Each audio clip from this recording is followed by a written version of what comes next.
or they go back to the source. And I have whole sections in my book describing what everyone says the source is, God. They all describe it the same way. These are souls that have never been in any kind of a body at all. Can you imagine how traumatic it would be to come pure from the source and to this world Yes, now? I can. Very disturbing. Very challenging. Many people have done that. They go back to the source where they are one with God, where we all began. People are always asking me, they say in their session, I want to know where I'm from. So we're all from the same place. And they want to know, well, what about my home? I said, it's all the same place. They think of a home planet or something like that. That's not what it's about. It's all us. We all came from the source, from God, and that's where we all began. And when they're there, it is so full of love, and it's all this togetherness that they don't want to leave. Yes. So in the sessions, I asked them, well, why did you leave? It was so beautiful. I know they left because I'm talking to a body that's laying on the bed. Why did you leave? And they all say the same thing. We heard the call. They heard the call that went out, even to the other planets, to the space people, and to the ones who had never been out in from the source. We heard the call, Earth is in trouble. Will you go and help? And many of them describe meetings on the spirit side even, where they're saying, who wants to go and help? And I had one woman said, and I raised my hand. And she said, what was I thinking of? No, there you go. So here she is, and here many of them are. And this story, so there are these consistencies you're hearing. Oh, from I these do waves. thousands and thousands of people. Yes. When you get the same story for so many people, I put this all together like a puzzle. Yes. Bits and pieces. So the first wave are the ones that had the most trouble. I guess you would say they were in their later 50s, some were in their 40s, but some people say they think the early 60s would fall into the same pattern. It probably will, because that's about how long ago that we dropped the bomb. But these are the ones who don't want to be here. They're very unhappy. They have good families, they have jobs, but they don't want to be here. They don't like it. They want to go home. They don't know where home is, but they know it's not here. They don't like the violence, they don't understand it, and many of these first wavers have tried to commit suicide at different points in their life to get out of here. I have a question at this point. If they came in and they went through the traditional thing that happens when you incarnate here, which is essentially a case of amnesia, and they don't understand consciously what they're doing here, what are they functionally doing while they're here to help shift those frequencies or further this evolutionary process? The first wave are just living like everybody else. It's the second wave that are doing different things. But the first wave are the ones who don't want to be here, and they wanted to commit suicide, and they've had a very hard time. But the second wave, I found, would be in their 20s, 30s, maybe some over into the 40s. And when I'm doing them, they said they are called antennas, generators. They're here just to generate positive energy to affect everyone else. Yes, that makes sense. My son is in that age group, and he and his friends are just beautiful beings who really do work toward generating communal friendships, supporting each other, non-judgment. It's beautiful. Well, they said those kind of people can walk through a crowded mall or a store, and their energy will affect anyone that is there. Yes. Not consciously, they don't realize what they're doing, but their energy is supposed to be generated to affect other people.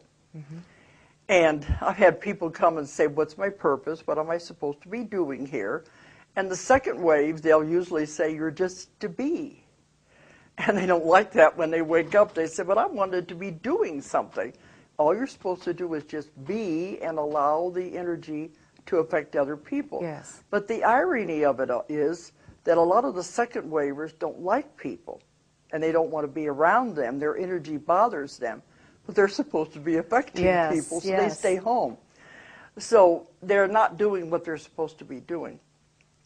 A lot of the second wavers, some of the first and the second do get married, but a lot of them don't want to because it's just, It's just sticky, it's against me. dense, yes. And the second wave especially, they don't want to have children because they said having children creates karma.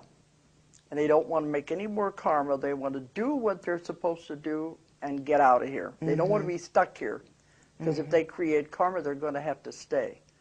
So many of them don't want children, and they work from their home. The second waivers do, so they keep away from people. But they're very gentle, loving people.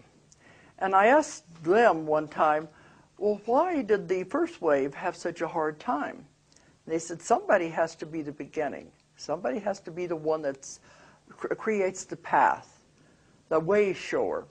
And they started, and then the others, the second wave, followed, so they had an easier time. Yes.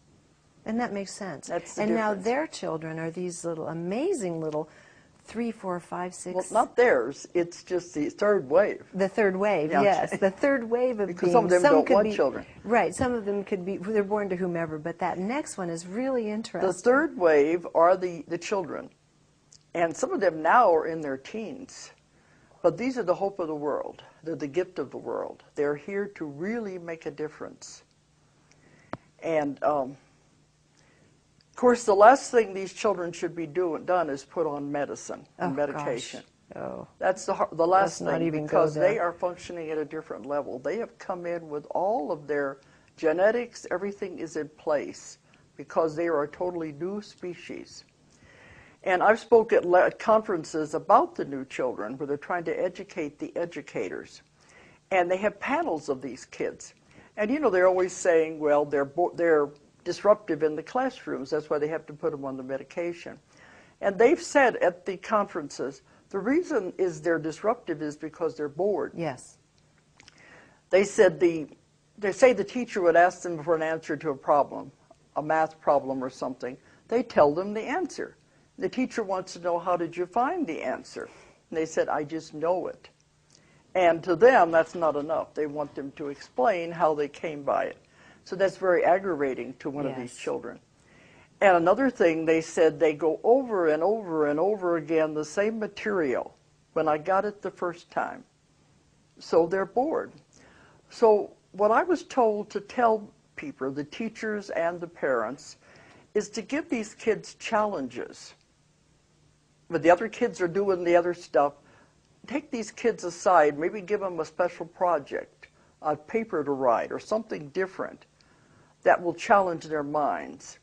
And they said, even if you just give them something, the younger ones, something to tear apart and put back together again. Yes. It's giving them a challenge. So they can use their creativity and their knowledge. Yes. Otherwise, they're sitting around, well, I don't, you know, I'm bored, I don't want to do this again. Give them something different. And that's how they should be treated. And they have a different way of thinking because they do grasp everything so quickly. So what are they being, they've incarnated specifically for helping guide humanity, not just technologically, but in terms of science, in every which way, because of their ability to retain like knowledge? I said, they're the gift of the world. Yeah.